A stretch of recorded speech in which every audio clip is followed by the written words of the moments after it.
मित्रों नमस्कार। मैं नासुनांचली कथा कहानी और उपन्यास के इस अंक के साथ पुनः उपस्थित हूँ। मित्रों, इस समय मैं वाचन कर रहा हूँ उपन्यास तमस का, जिसे लिखा है भीष्म साहनी ने। बंटवारे के दौर में पंजाब प्रांत में फैली सांप्रदायिकता पर आधारित यह उपन्यास भीष्म साहनी जी का एक कालजयी उपन्यास है। अब तक मैं उपन्यास तमस के भाग 18 तक का वाचन अपने वाचन के पिछले क्रम में कर चुका हूं, जिसे आप कथा कहानी और उपन्यास पर क्रमवार सुन सकते हैं। आज लीजिए सुनिए उपन्यास तमस के भाग 19 का वाचन मेरे अर्थात नाथ सोनांचली के स्वर में। शहर की सड़क पर निकलते ही पता चल जाता था कि माहौल बदल गया है। मोहल्ला कुतुबुद्दीन की मस्जिद के सामने सड़क के पास चार हथियारबंद फौजी कुर्सियां डाले बैठे थे। सड़क पर चलते हुए हर चौक पर दो तीन फौजी बंदूकों से लैस किसी मकान के चबूतरे पर बैठे या सड़क के किनारे खड़े नजर आ जाते। शहर में फौज तैनात कर दी गई थी। फसादों के चौथे दिन 18 घंटे का कर्फ्यू लगा दिया गया था, पर आज पांचवें दिन कर्फ्यू की मियाद केवल 12 घंटे कर दी गई थी। शाम के 6 बजे से लेकर सुबह के 6 बजे तक कानों कान खबर फैल चुकी थी कि बख्तरबंद गाड़ी में सिटी मजिस्ट्रेट और डिप्टी कमिश्नर भी मुसल्लह सिपाहियों के साथ शहर का दौरा कर रहे हैं। कहीं कहीं पर घुड़सवार पुलिस के दो दो सिपाही कमर में पिस्तौल लटकाए पले हुए आलीशान घोड़ों पर जगह जगह गश्त कर रहे हैं। दफ्तर, स्कूल, कॉलेज अभी भी बंद थे। गलियों के अंधियारे हिस्सों में या नाकों पर अभी भी गिने चुने लोग भी बर्छी भाले उठाए और मुस्के बांधे छिप लुक कर बैठे नजर आते थे। पर कर्फ्यू लग जाने से और फौज तैनात कर देने से फसाद की स्थिति नहीं रही थी। लोग बाहर निकलने लगे थे। एक मोहल्ले से दूसरे मोहल्ले में भी दाएं बाएं झांकते हुए जाने लगे थे। खबरों का रुख बदल गया था। सुनने में आ रहा था कि दो रिफ्यूजी कैंप खुलने जा रहे हैं, जिनमें 20 गांवों से आने वाले लोग ठहराए जाएंगे। कैंटोनमेंट और शहर के दो सरकारी अस्पतालों में न केवल जख्मियों को भर्ती किया जाने लगा था, बल्कि मुर्दे भी उठा उठा कर इकट्ठा किए जाने लगे थे। हर खबर में डिप्टी कमिश्नर का नाम जरूर सुनने में आता था। पाइप मुंह में लगाए वो हर जगह मौजूद था। उनके बारे में सुनते थे कि कर्फ्यू के वक्त के बाद गश्त करते हुए उसने एक अस्पताल के बाहर एक युवक को देखा, 2 बार उसे ललकारा और फिर गोली से उड़ा दिया था। सारे शहर को कान हो गए थे कि अब दंगा फसाद नहीं हो सकता। कांग्रेस की ओर से एक स्कूल के अंदर रिलीफ दफ्तर खुल गया था और गांव में से आने वाले लोगों की भीड़ लगी रहती थी। वहां पर भी डिप्टी कमिश्नर 3 मरतबा हो आया था। सार्वजनिक संस्थाओं के साथ मिलकर सरकार मसलों को सुलझाना चाहती थी। सरकार का यह रुझान देखकर सार्वजनिक संस्थाओं के नेता बड़ी पहलकदमी दिखाने लगे थे। उधर सरकारी अफसरों में चुस्ती आ गई थी। यहां तक कि सियासी हलकों में भी डिप्टी कमिश्नर के बारे में राय बदलने लगी थी। भले ही डिप्टी कमिश्नर साम्राज्यवादी मशीन का पुर्जा हो, मगर यह डिप्टी कमिश्नर महज पुर्जा नहीं है। यह बड़ी सूझबूझ वाला और हमदर्द आदमी है। उसी शाम जब डिप्टी कमिश्नर ने अस्पताल के बाहर एक आदमी को गोली का निशाना बनाया था, वह इतना बेचैन हो उठा था कि वह रात भर सो नहीं सका। प्रोफेसर रघुनाथ का तो कहना था कि यह आदमी वास्तव में प्रशासन के काम के लिए बना ही नहीं है। वह तो कोमल अनुभूतियों वाला किताबी आदमी है, जिसे ब्रिटिश सरकार ने इस काम पर लगाकर उसके साथ बहुत बड़ा अन्याय किया है। हाँ, कुछ सियासी लोग अभी भी उसे गालियां दे रहे थे और कह रहे थे कि सब इसी का किया कराया है। दौरे पर निकले रिचर्ड की जीप गाड़ी हेल्थ ऑफिसर के घर के सामने रुकी। हेल्थ ऑफिसर को टेलीफोन पर खबर दे दी गई थी कि साहब आ रहे हैं, और खबर पाने पर वह अंदर ही अंदर फूला नहीं समा रहा था। और हेल्थ ऑफिसर ने जानबूझकर कोट पैंट के स्थान पर देसी पोशाक, सिल्क का कुर्ता और नीचे सरसराती पंजाबी सलवार और पेशावरी जूती पहन रखी थी। उसकी पत्नी ने चाय कॉफी का इंतजाम कर रखा था। साहब के अंदर आते ही पाइप के तंबाकू की महक आंगन भर में फैल गई। पर डिप्टी कमिश्नर ने न चाय पी न कॉफी। लगभग 5 मिनट तक खड़े खड़े ही बात की। हेल्थ ऑफिसर से हाथ मिलाते ही बोला, नाइस, वेरी नाइस। तुम्हें इन दिनों में भी अपनी पोशाक का खूब ध्यान रहता है। देसी पोशाक तुम पर बहुत फबती है। फिर हेल्थ ऑफिसर की पत्नी से हाथ मिलाते हुए बोला, आपके लिए अभी दिन नहीं चढ़ा है क्या? क्योंकि हेल्थ ऑफिसर की पत्नी अभी भी ड्रेसिंग गाउन में थी। फिर हेल्थ ऑफिसर को मुखातिब करके बोला, रिफ्यूजी कैंपों में पानी का बंदोबस्त एक बार फिर देख लेना होगा। डिप्टी कमिश्नर ने इस लहजे से कहा मानो अपने आप से बात कर रहा हो, और पानी निकालने की नालियां अभी तक नहीं खोदी गई हैं। उसने सिर हिलाते हुए मुस्कुराकर कहा, मुस्कुराहट का मतलब था याद दहानी कि 2 दिन पहले को कहा हुआ काम अभी तक नहीं हो पाया है। मैंने इंतजाम कर दिया है, आज से काम शुरू हो जाएगा। गुड, डिप्टी कमिश्नर ने कहा और फिर मुस्कुराया।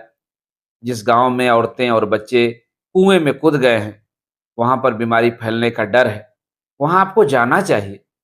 हेल्थ ऑफिसर के कान खड़े हो गए। गांव के लोग भाग भाग कर शहर में आ रहे थे। मैं वहां क्या करने जाऊंगा? पर डिप्टी कमिश्नर को हर बात का ध्यान था। आज तीसरा दिन है, वहां पर लाशें फूलकर सड़ने लगी होंगी। कुएं में फौरन डिसइंफेक्ट डालना होगा ताकि कोई बीमारी न फैले। कल से रोज सुबह आप जाइए। बस का इंतजाम मैंने कर दिया है। 2 मुसल्लह सिपाही आपके साथ जाएंगे। डर की कोई बात नहीं है।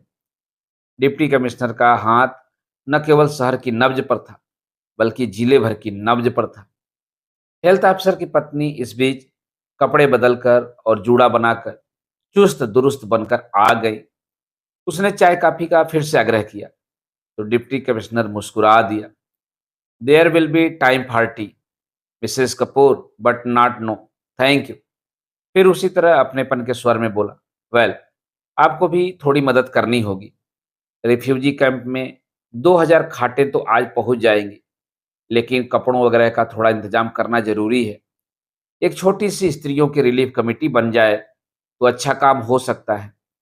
और रिचर्ड ने फिर मुस्कुराकर सिर हिला दिया। रिचर्ड में यह बहुत बड़ा गुण था। वह बात इस ढंग से करता कि लगता कोई मामला मशविरे के लिए उठा रहा है, पर वास्तव में वो हुक्म होता, निर्देश होता। हेल्थ ऑफिसर की पत्नी भी फूली नहीं समाई।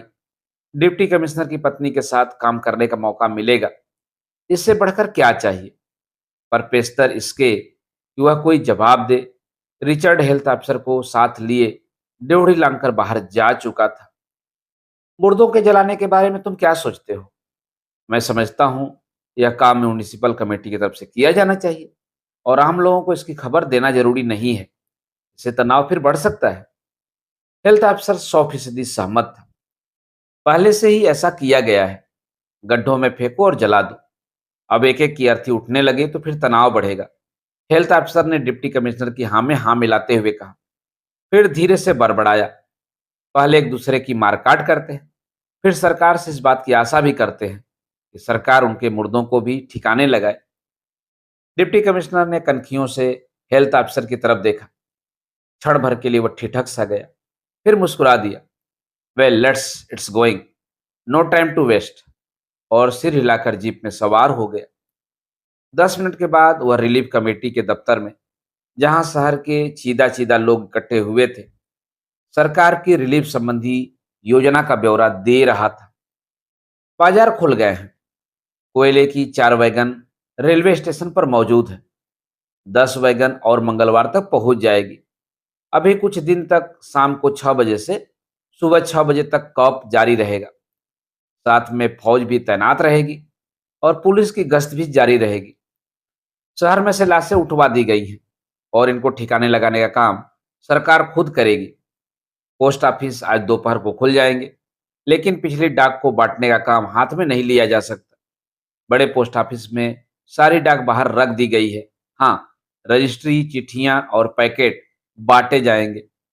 बोलते समय किसी किसी वक्त रिचर्ड का चेहरा लाल हो जाता और उसके होंठ थरथरा से जाते, मानो वह भाषण देने का अभ्यस्त न हो। लेकिन कोई भी वाक्य, कोई भी शब्द अनावश्यक नहीं होता था। रिफ्यूजी कैंपों में हम चाहेंगे कि पब्लिक संस्थाएं सरकार का सहयोग दें। राशन की सप्लाई का इंतजाम कर दिया गया है, टेंट लगा दिए गए हैं। हमें कुछ डॉक्टरों की जरूरत होगी, बहुत से वॉलेंटियरों की भी, जो रिफ्यूजियों की देखभाल में मदद दे सके। बोलते समय रिचर्ड की पैनी नजर ने सभा में बैठे अनेक व्यक्तियों को पहचान लिया था और उनका रुख भी भाप लिया था। दहलीज के पास मनोहर लाल खड़ा था, काला मोटा मनोहर लाल, वैसे ही व्यंग्यपूर्ण अंदाज में बाहें छाती पर लपेटे खड़ा मुस्कुराया जा रहा था। डिप्टी कमिश्नर के एक एक वाक्य पर नाक भौं चढ़ा रहा था। यह वही आदमी था जो फिसादों के पहले बलवाइयों के वफद के साथ आया था और रिचर्ड के दफ्तर के बाहर ऊंचा ऊंचा बोलता रहा था। रिचर्ड की नज़र में यह आदमी यहाँ भी बकवास कर सकता था। दूसरा आदमी कम्युनिस्ट देवदत्त था। पिछले एक साल में रिचर्ड उसे 2 बार 3-3 महीने के लिए जेल भेज चुका था। यह आदमी फिसाद के पहले और फिसाद के दिनों में भी फिसाद को रोकने की कोशिश करता रहा था। कांग्रेस और मुस्लिम लीग के कारकुनों को एक साथ मिल बैठने और शहर में अमन बनाए रखने के लिए प्रेरित करता रहा था। इसकी नज़र अभी भी अमन पर ही थी। इस समय यह इसके अतिरिक्त और कोई बात नहीं करेगा। दफ्तर में कांग्रेसी कार्यकर्ता बख्शी तथा अनेक व्यक्ति थे जिन्हें वह जानता था। बहुत से वकील थे जिन्हें वह पहचानता था। इसी मजलिस में एक और आदमी भी था जो कांग्रेस में भी था, सोशलिस्ट पार्टी में भी था और सीआईडी अर्थात खुफिया विभाग में भी था। यह आदमी गड़बड़ भी कर सकता है, मीटिंग में से नारे लगाता हुआ वॉकआउट भी कर सकता है, सरकार को गालियां भी दे सकता है। पर रिचर्ड ने सीधी लाइन पकड़ी, शहर की स्थिति पर बहस होने ही न दी, अपने सुझाव दिए और बैठ गया। अभी रिचर्ड के बैठने की देर थी कि लाला लक्ष्मी नारायण उठ खड़ा हुआ। हम डिप्टी कमिश्नर साहब को यकीन दिलाते हैं कि शहर की जनता और शहर की सभी संस्थाएं सरकार के साथ पूरा पूरा सहयोग करेंगी। हमारी खुशकिस्मती है कि इतना योग्य, इतना हमदर्द हाकिम इस जिले में मौजूद है। इस पर रिचर्ड उठ खड़ा हुआ, रिलीफ कमेटी के कार्यकर्ताओं से विदा ली और बाहर निकल गया। लक्ष्मी नारायण और कुछ वकील भागते हुए कमरे से उसे जीप तक छोड़ने गए। मीटिंग 15 मिनट में खत्म हो गई, पर तभी पीछे से दरवाजे की ओर से सहसा आवाज आई, यहाँ सभी टोढ़ी इकट्ठे हुए हैं, सरकार की चापलूसी करने वाले। हम किसी से डरते नहीं हैं, साफ बात मुंह पर कहते हैं। इन फिसादों के लिए जिम्मेदार कौन है? सरकार उस वक्त कहाँ थी जब शहर में तनाव बढ़ रहा था? अब क्यों लगाया जा रहा है कर्फ्यू? उस वक्त क्यों नहीं लगाया गया? उस वक्त साहब बहादुर कहाँ थे? हम किसी से डरते नहीं हैं, साफ बात मुंह पर कहते हैं।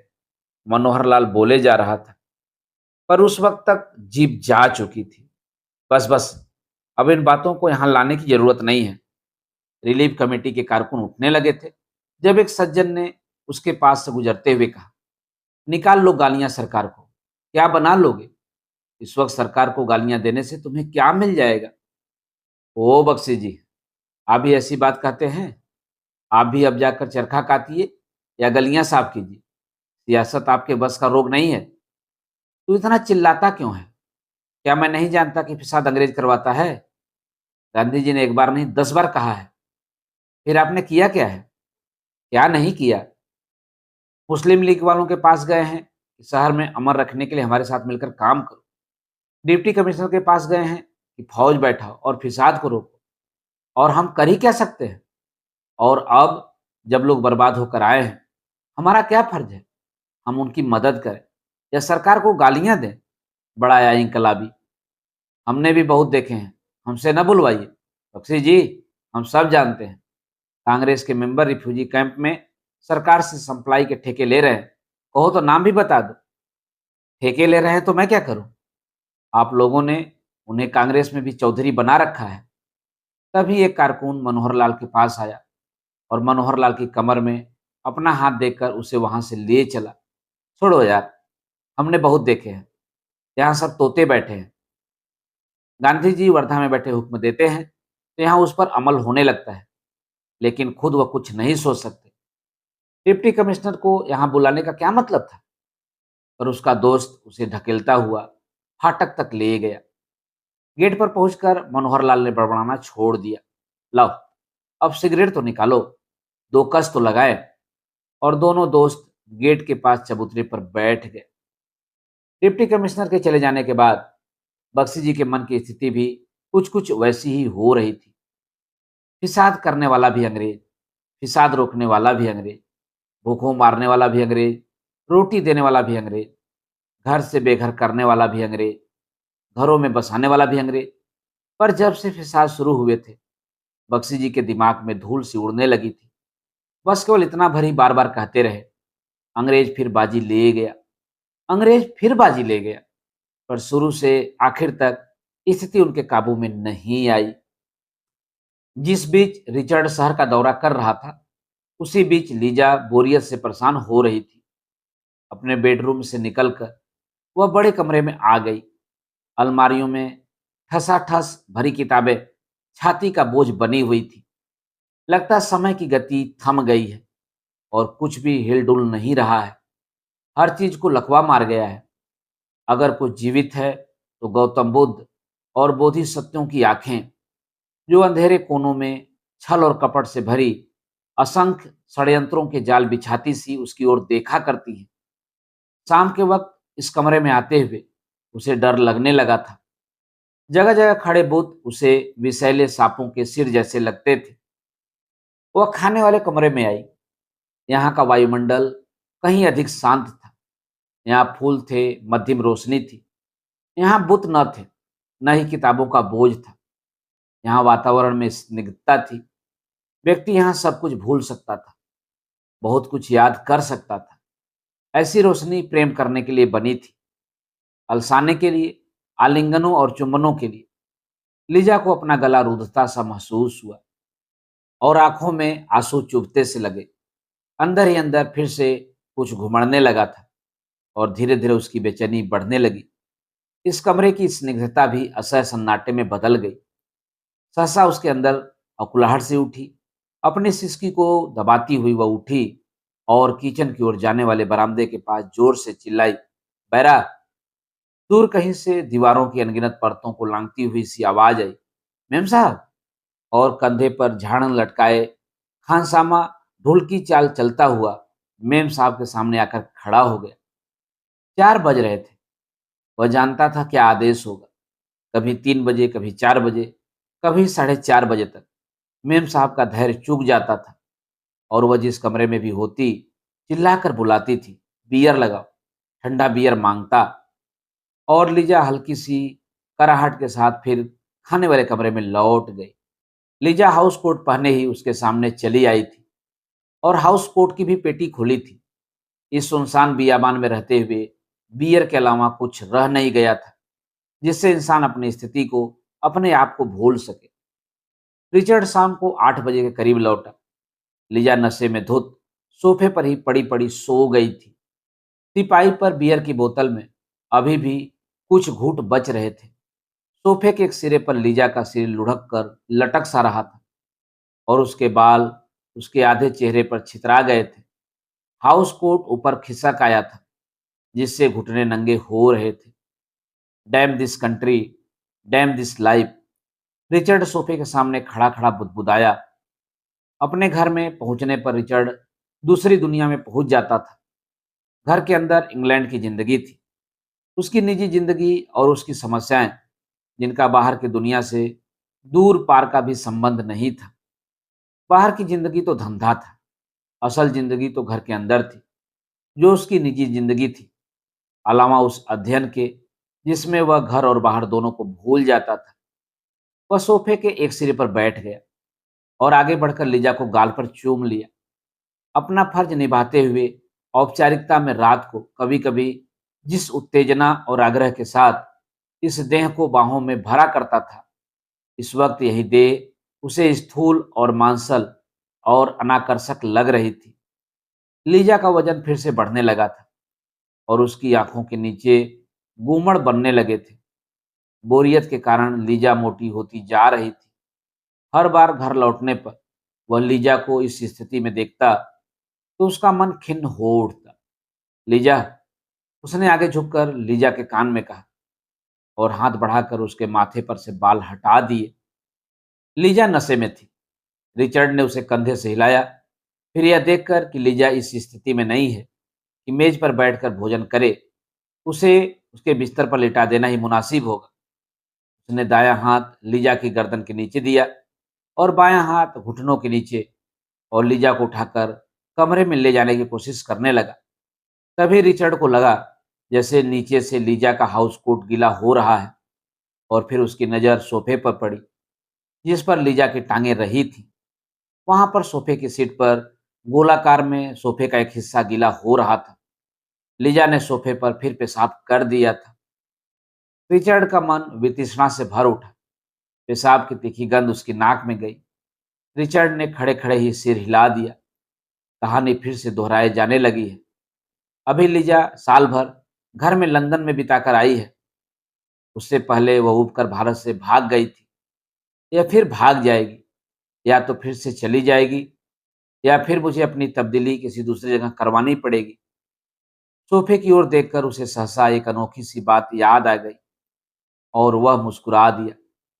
यह सोफा उसने यहाँ तब्दील होने पर कमिश्नर लॉरेंस से लिया था, जो स्वयं तब्दील होकर लखनऊ जा रहा था। और जब बाद में उसने सोफे पर से कपड़ा उतारा था, तो उसके नीचे भी वैसा ही भद्दा चटाक नजर आया था जैसा अब नजर आ रहा है।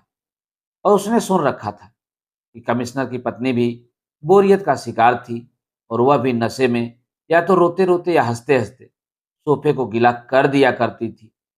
और कमिश्नर भी जगह जगह अपनी तब्दीलियां करवाता फिरता था, और अंत में उसकी पत्नी उसे छोड़ गई थी और फौज के एक युवा कप्तान के साथ ब्याह कर लिया था।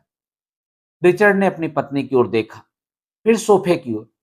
इस घर का भी ऐसा ही कुछ हश्र होगा, उसने मन ही मन कहा, और लीजा को उठाए हुए उसे बेडरूम की ओर ले चला। बेडरूम तक पहुंचते पहुंचते लीजा जाग गई थी। कुछ नशा भी उतरने लगा था। क्या है रिचर्ड, मुझे कहाँ ले जा रहे हो? तुम्हारा गाउन नीचे से गीला हो रहा है लीजा।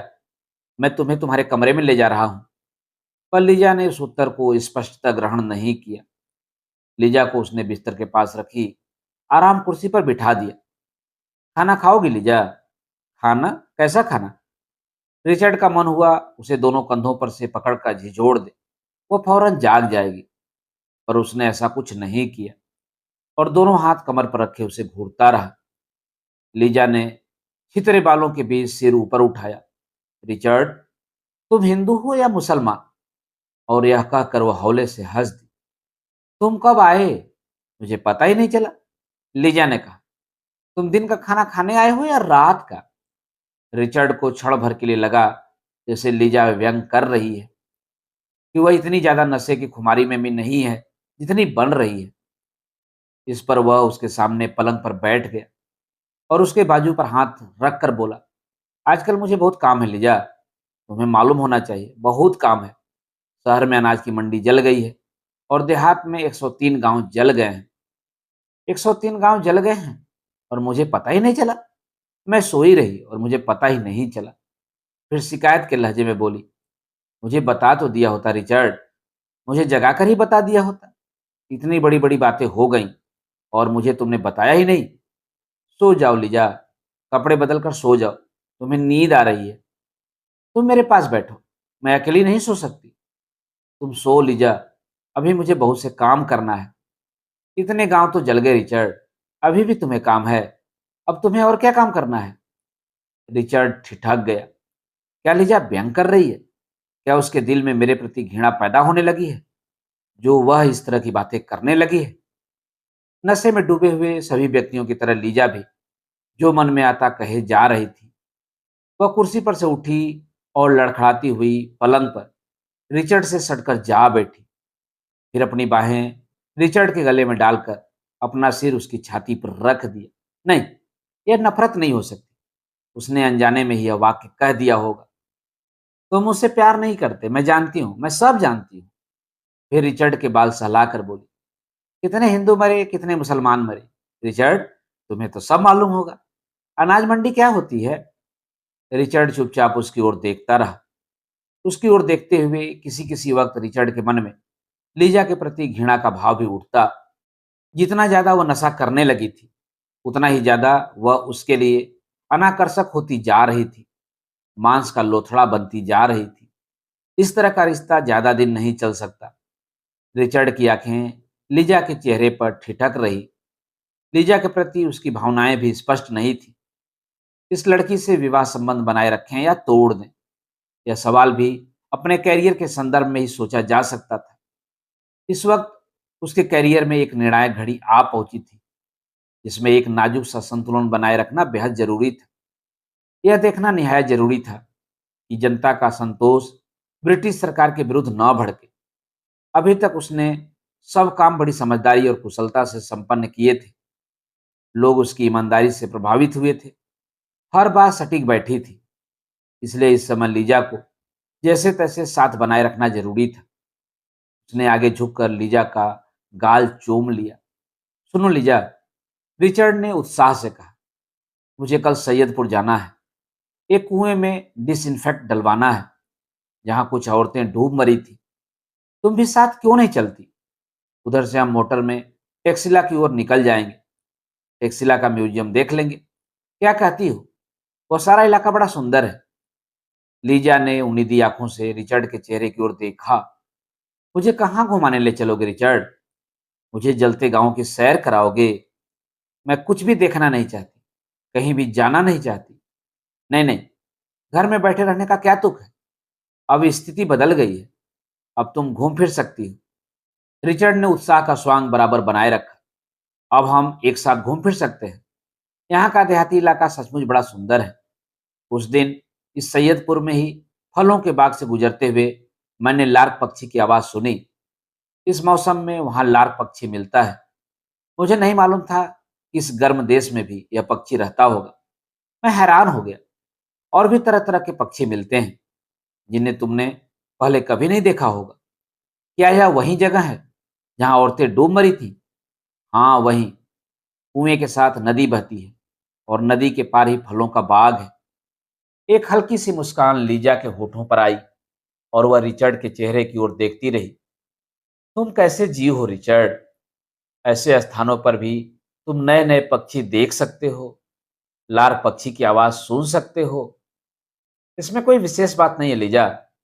सिविल सर्विस हमें तटस्थ बना देती है। हम यदि हर घटना के प्रति भावुक होने लगे तो प्रशासन एक दिन भी नहीं चल पाएगा। यदि 103 गांव जल जाएं तो भी नहीं।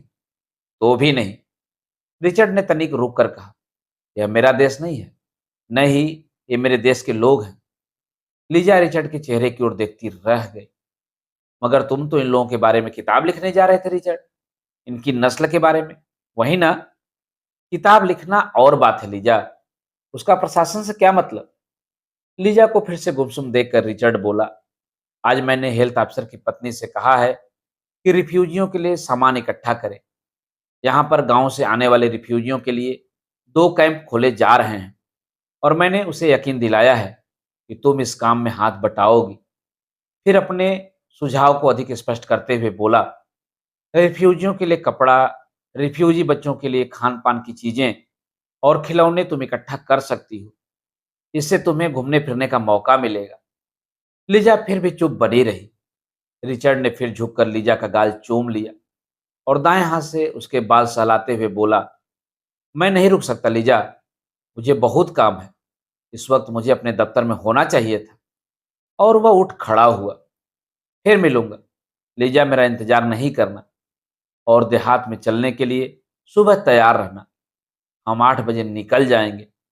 और वह कमरे से बाहर निकल गया। लीजा देर तक बैठी खुले दरवाजे की ओर देखती रही।